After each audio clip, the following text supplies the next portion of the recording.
তো তুই আমার ভাইকে মেরেছিস? এক কুকুর যদি সারাদিন ঘেউ ঘেউ করে তাকে কি শিক্ষা দেওয়া উচিত নয়? ছেলে, তুমি তরুণ, তোমার রক্ত গরম, আমি বুঝি, কিন্তু জানো কি, আমাকে এভাবে কখনো কেউ কথা বলেনি। অন্যরা তোমার সাথে কেমন কথা বলে তাতে আমার কিছু আসে যায় না। তুমি যদি আমার সাথে এভাবে কথা বলো তাহলে ভীষণ অনুতপ্ত হবে।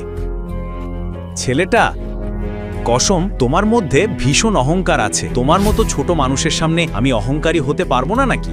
অভিনবের মুখে কোনো ভয় ছিল না, যেন কারুর প্রেতাত্মা তার শরীরে ভর করেছে।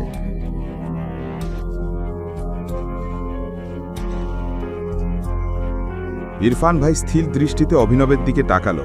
কোনো কারণে অভিনব তার কাছে চেনা মনে হচ্ছিল। তুই কেমন করে এই কথা বলিস? আমি এখনই ওকে সামলাই। লোকজন একসাথে অভিনবের উপর হামলা করল। এই লড়াইয়ে অভিনবের আঙুল থেকে একটা আংটি খুলে গেল। সেটা গুড়িয়ে ইরফান ভাইয়ের পায়ের কাছে গিয়ে থামল।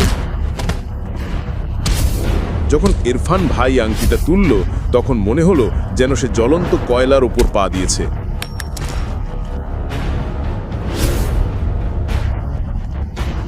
সে সঙ্গে সঙ্গে অভিনবের পায়ে পড়ে গেল আর বলতে লাগলো, টাইগার, আমাকে ক্ষমা করে দাও টাইগার, আমি বড় ভুল করেছি। অভিনব অনন্যার প্রশ্নের উত্তর দেওয়ার আগেই তার চোখ খুলে গেল এবং সে দেখল সে তার নিজের বাড়িতে আছে। সবটাই ছিল একটা স্বপ্ন, কিন্তু অভিনব সেটা বিশ্বাস করতে পারছিল না। অভিনব তার বাড়িতেই ঘুমাচ্ছিল, কারণ অনন্যা একেবারেই পছন্দ করত না অভিনবর মুখ দেখা। যখনই সে সকালে ঘুম থেকে উঠত, অভিনবর বাবা সঞ্জয় মারা গিয়েছিলেন। সেই থেকে সে খুব একা হয়ে গিয়েছিল। সে ভালোভাবেই মনে রেখেছিল তার বাবার মৃত্যুর পেছনে থাকা মানুষের মুখ। আজ অভিনবকে উঠেই আকরামের সাথে দেখা করতে যেতে হতো। অভিনব দ্রুত প্রস্তুত হলো এবং আকরামের জায়গায় পৌঁছল। আর আকরাম তাকে দেখে খুব খুশি হলো। আর সে বলল, শেষ পর্যন্ত আমরা তোমাকে খুঁজে পেয়েছি টাইগার। টাইগার, গত 18 বছর ধরে আমি তোমাকে খুঁজছিলাম। তুমি আমাদের টাইগার, এই বহু বিলিয়ন ডলারের বিজনেস এম্পায়ারের উত্তরাধিকারী, যা আমরা 3 বন্ধু মিলে তৈরি করেছি। আমি, তোমার বাবা সঞ্জয় আর রানা অগ্নিহোত্রী। আকরাম দেওয়ালে ঝোলানো একটা ছবির দিকে ইশারা করল, যেখানে সঞ্জয়, আকরাম আর রানা ছিল। 3 জনই সেখানে উপস্থিত ছিল। রানা অভিনবকে দেখে হতবাক হয়ে গেল। সেই দিনের দৃশ্য আবার তার চোখের সামনে ভেসে উঠল। যে লোকটি সেই রাতে অভিনবর বাবাকে গুলি করেছিল, যে আক্রমণের পরিকল্পনা করেছিল, সেই রানা। বন্ধু হয়েও রানা অভিনবর বাবাকে বিশ্বাসঘাতকতা করেছিল। অভিনবর চোখ রাগে লাল হয়ে উঠল। এটা দেখে আকরাম জিজ্ঞেস করল, কি হয়েছে? তুমি এত রেগে আছো কেন? না, আমি ঠিক আছি। তুমি তো আমার সাথে কিছু কথা বলতে চেয়েছিলে, তাই না? আকরাম উত্তর দিল, হ্যাঁ, আমি আমাদের কোম্পানি দ্য মাফিয়া কিং সম্পর্কে তোমাকে একটু বলতে যাচ্ছিলাম। আমরা 3 জন মিলে দ্য মাফিয়া কিং শুরু করেছিলাম, যার নাম শুনলেই দেশের রাজনীতিবিদ, সেলিব্রিটি আর সবচেয়ে বড় বড় মানুষ পর্যন্ত কেঁপে উঠত। কিন্তু তোমার বাবা চলে যাওয়ার পর সব ভেঙে পড়ল। এই সময় আমরা কিছু শত্রুও তৈরি করলাম। তারা এখন আর নেই। তাদের মধ্যে একজন হলো দিগপাল চিঙ্গাওয়া।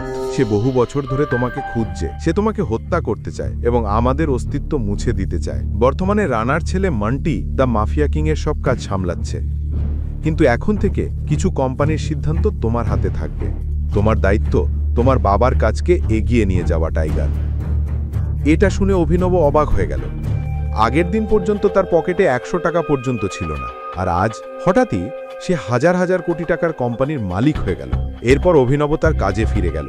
সেখানে গিয়ে তার বস তাকে বকাঝকা করল, কারণ অভিনব আগের দিন আজে আসেনি। এর ফলে তার বসের অনেক ক্ষতি হয়েছিল। এমনকি পরিস্থিতি এমন হলো যে তার বস তাকে চাকরি থেকে বরখাস্ত করে দিল। তখন অভিনব তার বসকে বলল, ঠিক আছে, আমি চলে যাচ্ছি, কিন্তু দয়া করে এই মাসে আমি যতটুকু কাজ করেছি তার টাকা দিয়ে দিন। তোমার কারণে আমরা ক্ষতির মুখে পড়েছি। তোমার পুরো বেতন ব্যবহার করলেও ক্ষতিপূরণ হবে না। ঈশ্বরকে ধন্যবাদ, আমি সেটা চাইছি না। এখন এখান থেকে বের হয়ে যাও। কি বলছেন আপনি? আমি পুরো 1 মাস কাজ করেছি। আমি একদিন কাজে না আসলেই আপনি 25,000 টাকার ক্ষতি করলেন। আমি আমার বেতন না পাওয়া পর্যন্ত এখান থেকে যাব না। ঠিক আছে, দাঁড়াও, আমি এখনই তোমাকে তোমার বেতন দিয়ে দিচ্ছি। বলেই তার বস ডেস্কের উপর রাখা ঘন্টা বাজালো। পরের মুহূর্তেই ঘরের দরজা খুলে গেল এবং 4 জন বাউন্সার ঢুকে পড়ল। বস আদেশ করল, ওকে বাইরে ফেলে দাও। এটা শোনার সাথে সাথে 4 জন মিলে অভিনবের ওপর ঝাঁপিয়ে পড়ল, কিন্তু তারা আক্রমণ করার আগেই অভিনব সবাইকে মাটিতে ফেলে দিল। অল্প সময়ে বসের সব লোক শেষ হয়ে গেল। বস হতবাক হয়ে গেল। অভিনব এবার সরাসরি বসের কাছে গিয়ে বলল, শান্ত গলায় বলল, শান্তভাবে আমার বেতন দিয়ে দিন। ভয়ে কাঁপতে কাঁপতে বস ড্রয়ার খুলে একটি চেক বের করল। টাকা লিখে অভিনবের হাতে তুলে দিল। অভিনব চেক দেখে অফিস থেকে বেরিয়ে গেল। অফিসের বাইরে পৌঁছতেই তার কাছে একটি অজানা নম্বর থেকে ফোন এলো। অভিনব ফোনে বলল, হ্যালো হ্যালো টাইগার। হ্যাঁ বলো।